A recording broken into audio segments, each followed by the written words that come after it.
Okey, baik. Ada yang tanya saya apa yang dimaksudkan dengan surah Makkiyah dengan surah Madaniyah. Tuan-tuan sebelum ni terfikir tak apa yang dimaksudkan dengan Makkiyah dan Madaniyah? Dan saya yakin pasti tuan-tuan pun berpendapat kata surah Makkiyah mesti diturunkan di Mekah, betul tak? Manakala surah Madaniyah pun diturunkan di kota Madinah. Okey, tepat tak yang tu? Okey, tak ada masalah pun. Yang tu dari segi perbezaan pendapat para ulama.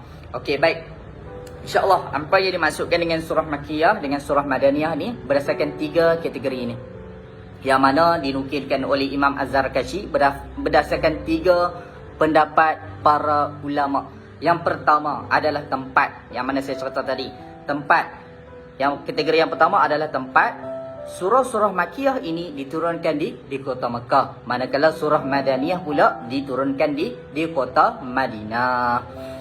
Seperti sedia maklum bahawa dakwah Rasulullah sallallahu alaihi wasallam di kota Mekah selama 13 tahun, manakala di kota Madinah selama 10 tahun dakwah Nabi sallallahu alaihi wasallam. Okey, baik, itu berdasarkan pendapat yang pertama. Pendapat yang kedua pula ataupun kategori yang kedua ini dirujuk kepada golongan sasaran.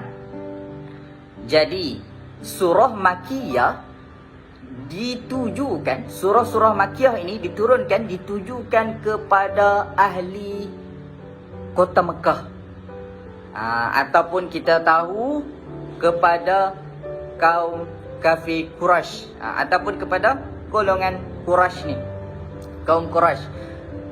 Dan manakala surah Madaniyah pula golongan sasaran ni ditujukan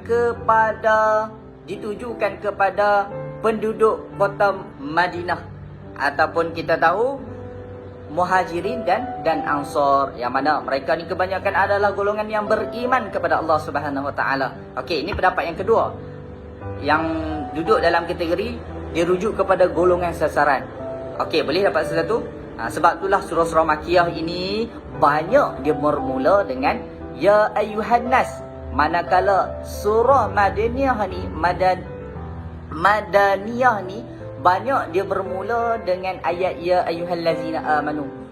Okey, dapat banding tak antara surah Makkiyah dengan surah Madaniyah ni? Okey, itu pendapat yang kedua, dia rujuk kepada golongan sasaran. Pendapat yang ketiga dirujuk kepada masa ataupun kategori masa, yang mana surah-surah Makkiyah ini diturunkan sebelum hijrah Nabi sallallahu alaihi wasallam, manakala surah-surah Madaniyah ini diturunkan selepas Nabi sallallahu alaihi wasallam berhijrah. Okey, so pendapat ini antara pendapat yang paling masyhur, pendapat yang terkenal. Kerana apa? Dia merangkumi aspek banyaklah. Dia merangkumi. Okey, ni pendapat yang paling masyhur adalah pendapat yang ketiga ini berdasarkan masa. Contoh, surah-surah Makkiyah ini diturunkan sebelum hijrah, manakala surah Madaniyah ni diturunkan selepas Nabi sallallahu alaihi wasallam berhijrah. Sebab itulah pendapat ni antara pendapat yang terkenal. Jom kita tengok perbezaan yang lain. Yang paling ketara kita nak kenal antara surah Makkiyah dengan surah Madaniyah. Surah Makkiyah ini, surah-surah Makkiyah ini adalah ayat-ayat dia adalah ayat yang pendek. Manakala surah Madaniyah pula dia di antara ayat-ayat yang panjang. Okey, boleh? Dan seterusnya, perbezaan yang paling utara adalah surah-surah Makkiyah ini kebanyakan dia membahaskan tentang kisah para nabi dan pengajaran yang kita boleh ambil daripada kisah-kisah para nabi terdahulu dan umat-umat terdahulu. Dan juga surah-surah Makkiyah ini diserta tentang akidah ataupun rukun iman, serta tentang berakhlak mulia.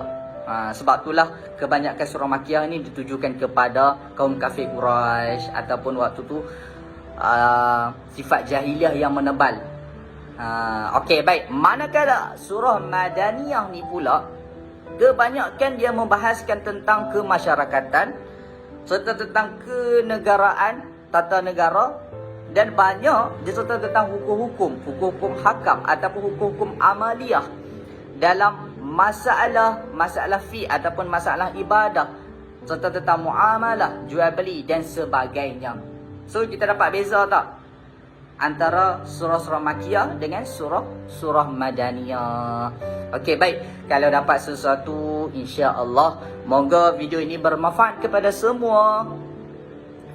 Minta tuan-tuan share, semoga bermanfaat kepada ramai orang lagi. Boleh sesuatu. Kalau siapa boleh sesuatu, cuba tulis di ruangan komen, senaraikan apa yang tuan-tuan faham daripada penyampaian